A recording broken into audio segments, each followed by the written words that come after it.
Lá no ChatGPT, é provável que você tenha se perguntado também o seguinte: afinal de contas, o que é esse negócio de chat, de chat? Será que é só mais um bate-papo? Não, não é. É muito mais que isso. Mas quem está do outro lado aí não é uma pessoa, é uma inteligência artificial, é um sistema capaz de escrever textos diferentes, textos inéditos sobre todo tipo de assunto, quase que por conta própria. Basta que você dê um comando, faça uma pergunta, faça um pedido. Um dos setores que devem passar por uma transformação gigante nos próximos anos por conta do ChatGPT é o da educação.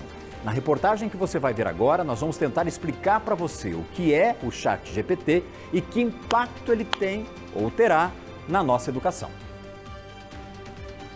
Ele tomou conta das conversas presenciais e digitais.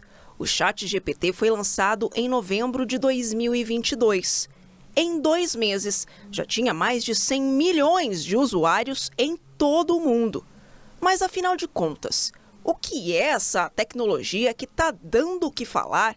Já que o robô é interativo, vamos deixar que ele responda. Olá, eu sou o Chat, um modelo de linguagem desenvolvido pela OpenAI. Meu propósito é conversar com as pessoas e ajudá-las a encontrar respostas para suas perguntas e dúvidas. Eu posso fornecer informações sobre vários tópicos, desde gatos e estatísticas até conselhos e opiniões. Além disso, posso aprender com as interações que tenho com as pessoas e me adaptar para melhor atendê-las. Então, como posso ajudar? De maneira simplificada, o ChatGPT pode servir para uma série de coisas. Desde uma pesquisa simples, que a gente já está acostumado a fazer no Google, por exemplo, até uma interação mais próxima, como se você estivesse conversando com um amigo e pedindo conselhos, por exemplo. A grande novidade é que o chat dá respostas originais e pode reescrever um texto sobre o mesmo tema de infinitas maneiras. Isso sem copiar de lugar nenhum. Daí você já deve estar pensando: e agora? Como é que os professores vão saber que os trabalhos dos alunos foram feitos por eles mesmos? Dependendo da solicitação que eu faço para ele, ele me devolve algo incorreto, algo que não supre aquela necessidade que eu solicitei para ele, então eu preciso intervir. Embora seja ele quem elabora o produto final, a construção teve a minha participação por trás disso. O Fernando é professor de cultura digital, uma disciplina nova implantada nessa escola particular de Londrina em 2022. O intuito é justamente preparar os estudantes do ensino fundamental ao ensino médio para o mercado de trabalho na era da inteligência artificial. A ferramenta ChatGPT, quando eu começo a refletir sobre até que ponto eu posso utilizar o ChatGPT para a elaboração de um trabalho, eu começo a refletir sobre questões éticas de informações verdadeiras, informações que não firam a dignidade humana. E aí o ChatGPT ele me retorna: se eu não tiver formado dentro de mim esses valores e esses princípios éticos que permeiam a sociedade real, física, eu não consigo intervir então na ética digital que o ChatGPT vai estar construindo junto comigo. E cabe daí ao professor ser o mediador do aprendizado. Então ele não vai ser mais aquele cara que ele retém o conhecimento, ele vai ser aquele que vai mediar.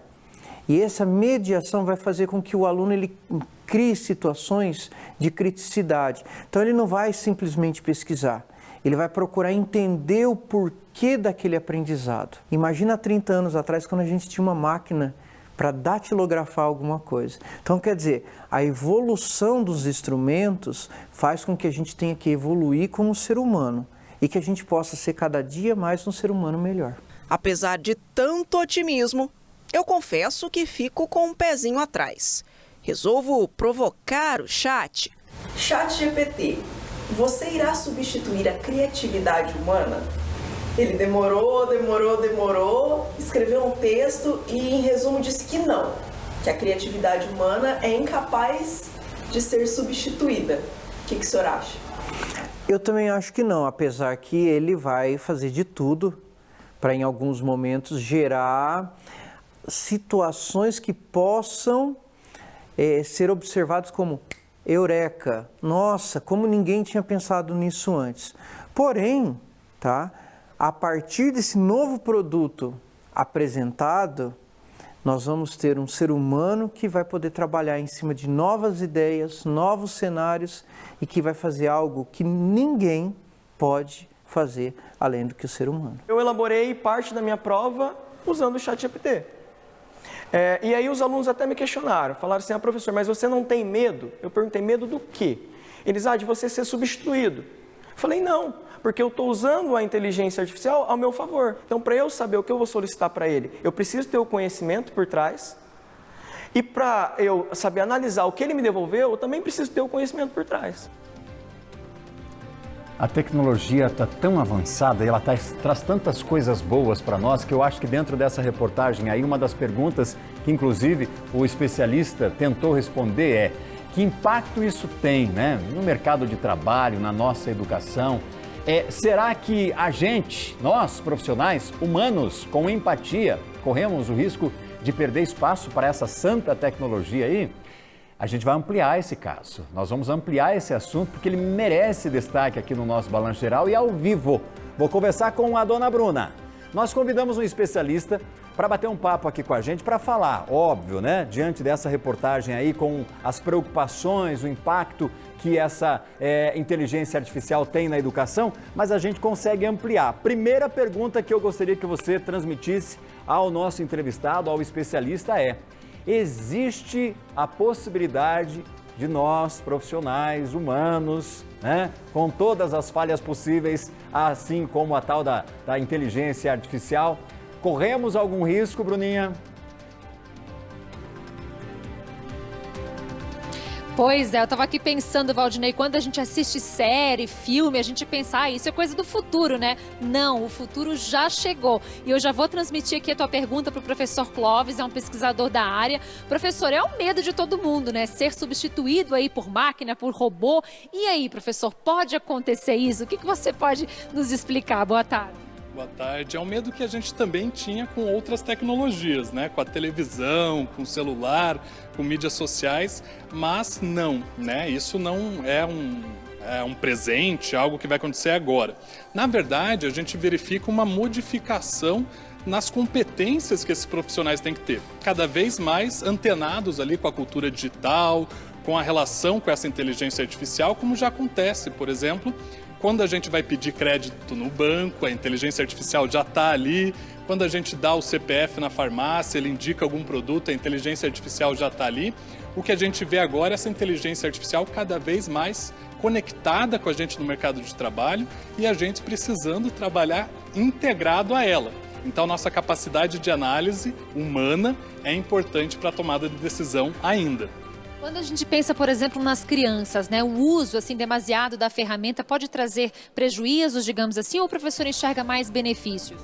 Então, toda tecnologia a gente tem que entender as suas limitações, mas também as contribuições que ela pode nos dar.